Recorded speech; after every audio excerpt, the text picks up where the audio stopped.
One nation one election को लेकर पूरे देश में गाहें बगाहें चर्चाएं तेज हो गई है और सियासी फिजा परवाज भरने लगी है। मोदी सरकार वन नेशन वन इलेक्शन को अब अमली जामा पहनाने की तैयारी में है और इसको लेकर पूरी तरीके से मोदी सरकार ने हामी भर दी है।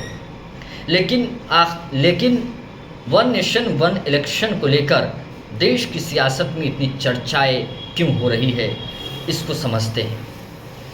एक राष्ट्र एक चुनाव, यानी वन नेशन वन इलेक्शन चुनाव एक बार ही होगा, चाहे विधानसभा चुनाव हो चाहे लोकसभा।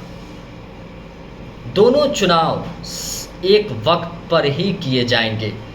इसका मतलब ये होता है, आपको आगे बताते हैं कि पूर्व राष्ट्रपति रामनाथ कोविंद ने इसको लेकर प्रस्ताव पेश की है। 14 मार्च को राष्ट्रपति द्रौपदी मुर्मू को ये रिपोर्ट सौंप दी गई है। 18,626 पन्नों की ये रिपोर्ट बताई गई है। 2 सितंबर 2023 को ये रिपोर्ट बनाई गई थी। कमेटी ने विधानसभाओं के कार्यकाल 2029 तक बढ़ाने का इस रिपोर्ट में सुझाव दिया है। यह कानून 7 देशों में लागू किया गया है। जापान, अफ्रीका, फिलीपींस जैसे 7 देशों में ये कानून लागू है और इसी तौर तरीक़े से इस कानून को लागू किया जाता है। इस कानून के ज़रिए काम किया जाता है, इस कानून के ज़रिए चुनाव होते हैं। लेकिन इस बिल के ख़िलाफ़ तमाम विपक्षी पार्टियां एकजुट आकर मोदी सरकार के ख़िलाफ़ खड़ी हो गई। कांग्रेस अध्यक्ष मल्लिकार्जुन खड़गे ने कहा है कि ये संविधान और लोकतंत्र विरोधी बिल है।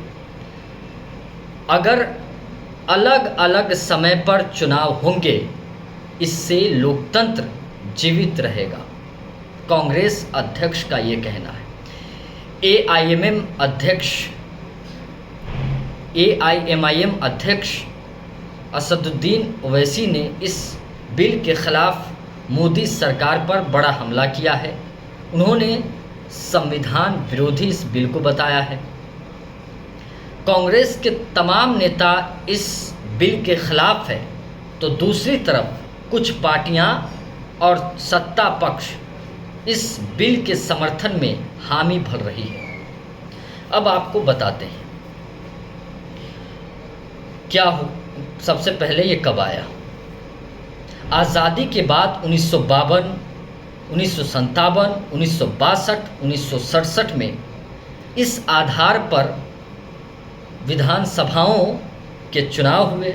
1968, 1969 में विधानसभाएं भंग हो गई। 1970 में लोकसभा भंग हो गया। इसके साथ वन नेशन वन इलेक्शन की परंपराएं ख़त्म हो गई। इसमें समय को लेकर खामियां बताई गई है और इस नीति के तहत पूर्व की तत्कालीन सरकारें नाकाम हो गई।